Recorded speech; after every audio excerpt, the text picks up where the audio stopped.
পাচ্ছ এই ছোটো ছোটো বাচ্চাগুলো চাঁদা ওঠাচ্ছে সরস্বতী পুজোর চাঁদা।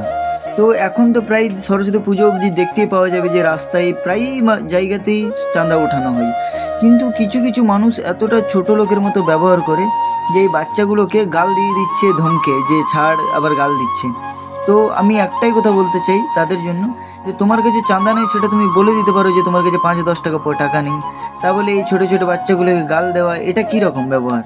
বাচ্চাগুলো কিন্তু নিজের শখ পূরণ করার জন্য বা খাওয়ার জন্য টাকা চাইছে না, ওরা কিন্তু শুধুমাত্র সরস্বতী পুজো করার জন্যই টাকাটা চাইছে।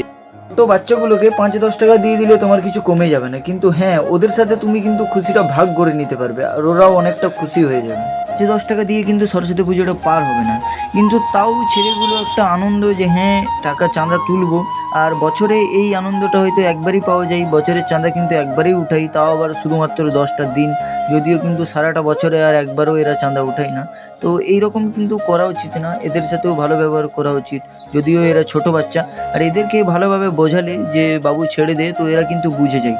তো দয়া করে কেউ এইরকম ছোট বাচ্চাদের সাথে খারাপ ব্যবহার করো না।